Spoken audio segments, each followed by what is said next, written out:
Imagine waking up one morning and discovering that half your street is dead.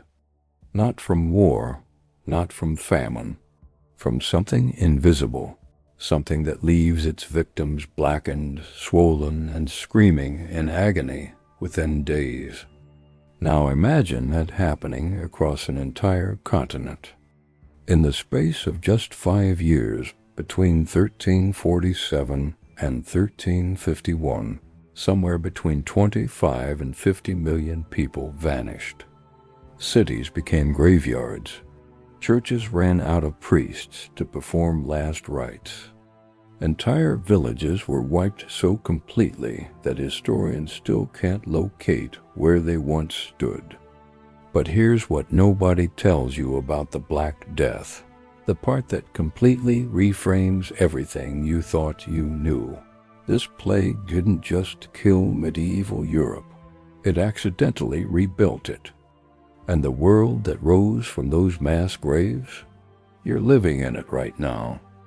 To understand how a bacterium ended the Middle Ages, we need to go back to October 1347. A fleet of Genoese trading ships pulled into the harbor of Messina, Sicily. Returning from a long voyage across the Black Sea, the dock workers who rushed to greet the ships stopped dead in their tracks. Most of the sailors aboard were already dead. The ones still alive were covered in strange blackened boils, oozing blood and pus. Swellings the size of eggs bursting from their armpits and groins. They were delirious, feverish, and barely conscious. Sicilian authorities ordered the ships out of the harbor immediately, but it was already too late. The damage was done in those few hours of contact. The invisible passenger, a bacterium called Yersinia pestis, had come ashore. Within weeks, it was spreading through Italy.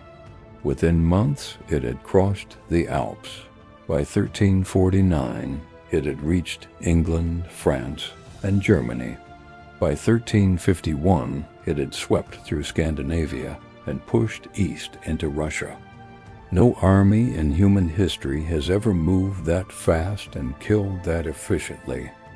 But this wasn't a supernatural curse, despite what medieval Europeans desperately believed. It wasn't punishment from God. It wasn't bad air, the popular theory of the time called miasma. It was biology. Ruthless, indiscriminate, and utterly unstoppable. This was the true story of the Black Death and the accidental revolution it ignited. Here's what made the Black Death so terrifyingly effective. Medieval Europe had no framework to comprehend it, let alone fight it.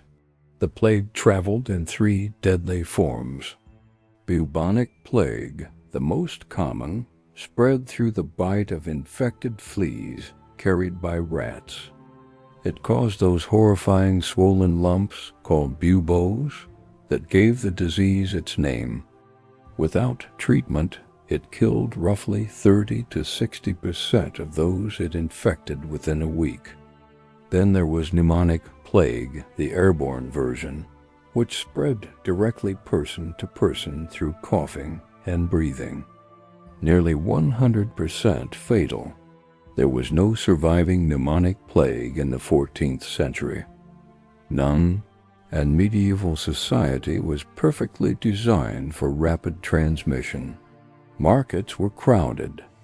Rats were everywhere, inside homes, inside grain stores, inside the walls of castles and cathedrals. Doctors had no germ theory, no antibiotics, no understanding of contagion at the microscopic level. Their best remedies included bloodletting, burning aromatic herbs, and positioning themselves far from patients to avoid bad air. The church, the most powerful institution in Europe, offered prayer and watched in horror as clergy died. God-fearing clergy died at the same rate as sinners in the street. The frightening truth nobody wanted to say out loud.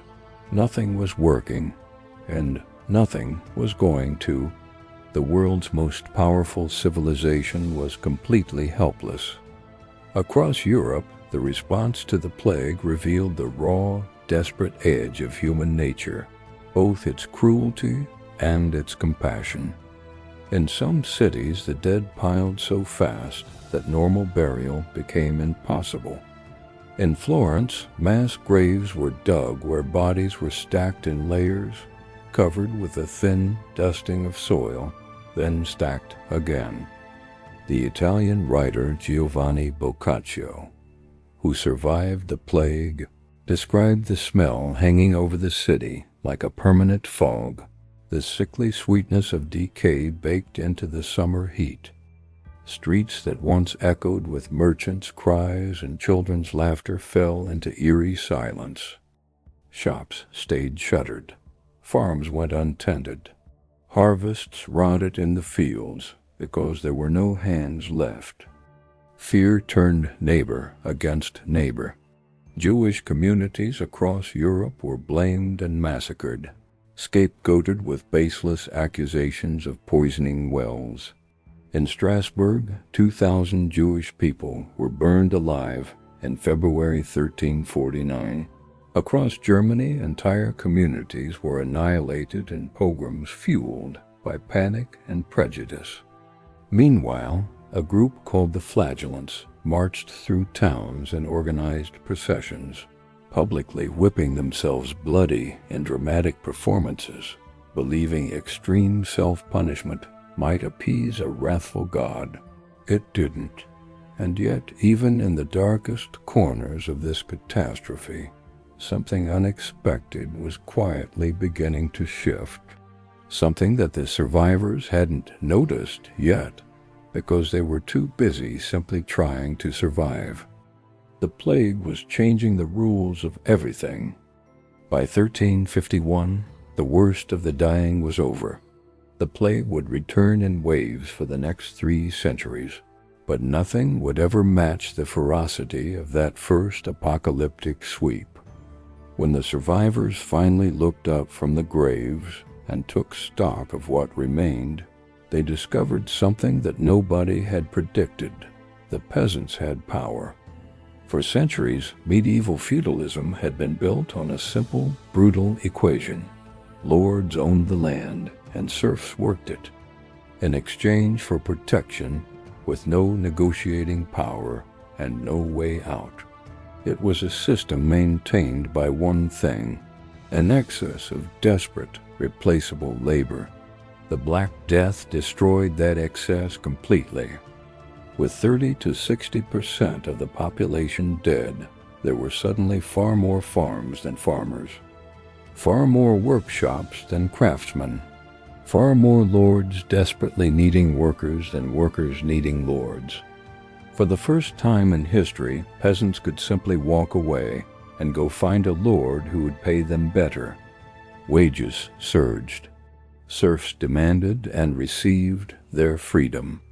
Landowners who refused to negotiate found their estates simply abandoned, fields returning to wilderness.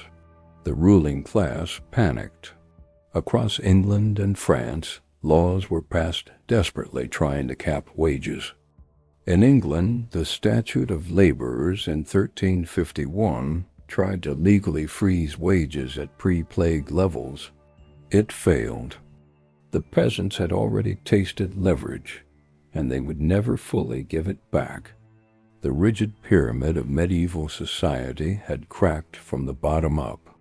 The world built on the bones of 50 million people was already becoming something unrecognizable, something modern. The Black Death is remembered as history's great horror story, and that reputation is completely deserved. The scale of human suffering between 1347 and 1351 is almost impossible to fully comprehend, even today. But the legacy the plague left behind is far more complicated than pure devastation. The collapse of feudal labor systems created the economic conditions that would eventually fuel the Renaissance. Survivors inherited concentrated wealth. A newly empowered working class began demanding rights. That formed the foundation of modern labor movements. The Church's failure to explain or stop the plague shattered centuries of absolute religious authority, planting seeds that would eventually grow into the Protestant Reformation. Even medicine was forced to evolve. The catastrophic inadequacy of medieval medicine pushed European thinkers toward observation and experimentation. And eventually, centuries later, the germ theory of disease that saves billions of lives today. The mass graves of the 14th century are still there, beneath city squares, beneath cathedral floors, beneath the foundations of modern buildings. Archaeologists still uncover them regularly, silent witnesses to the most lethal event in recorded human history. And here is the lesson that history refuses to let us ignore. Civilization's greatest transformations are rarely born from comfort. They are born from catastrophe, from the moment when the old rules fail completely, and survivors are forced to build something new. The Black Death didn't end Europe. It accidentally upgraded it. So here's what I want you to think about and drop in the comments below. If you had been alive in 1347 Europe, with no knowledge of germ theory, no antibiotics, and no understanding of what was killing everyone around you, what would you have done to survive? Would you have fled the city? Would you have joined the Flagellants? Or would you have been one of those rare, remarkable people who stayed behind to care for the dying? Tell me your answer down below. I read every single comment and I genuinely want to know. If this video gave you a new way of seeing history, hit that like button. It helps this channel more than you know, and it took considerably longer to research than the plague took to cross France. And subscribe if you want to keep going deeper into the stories that textbooks skim over. Next time, we're going inside the world of the medieval physician, the desperate, sometimes darkly hilarious attempts to fight disease before science existed. You will not believe what passed for medicine. I'll see you there.